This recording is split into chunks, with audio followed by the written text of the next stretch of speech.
DPA news Marathi, शोध सत्य बातमीचा। चांदवड तालुक्यातील मेसनखेडे खुर्द येथील प्राथमिक शाळेत 15 ऑगस्ट रोजी स्वातंत्र्य दिन उत्साह साजरा करण्यात आला। ध्वजारोहणानंतर विद्यार्थ्यांनी देशभक्तीपर गीते सादर करत भारत माता की जय व वंदे मातरमच्या घोषणांनी परिसर दुमदुमून टाकला।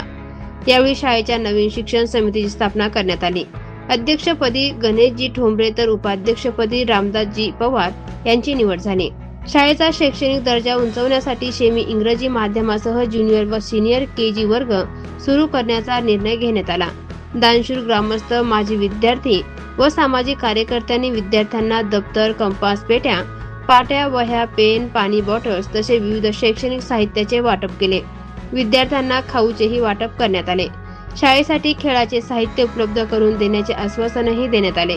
ग्रामपंचायत, शिक्षण समिती, शिक्षक, पालक व ग्रामस्थांच्या सहकार्याने शाळेची पटसंख्या वाढवून गावातील विद्यार्थ्यांना गावातच दर्जेदार शिक्षण देण्याचा निर्धार करण्यात आला।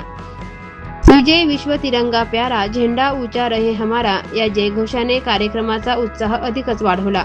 DPA न्यूज साठी प्रतिनिधी प्रवीण पाटील, येवला। ताज्या घडामोडी व अपडेट जाणून घेण्यासाठी आताच DPA न्यूज चॅनलला सबस्क्राईब करा आणि बेल आयकॉन क्लिक करायला विसरू नका।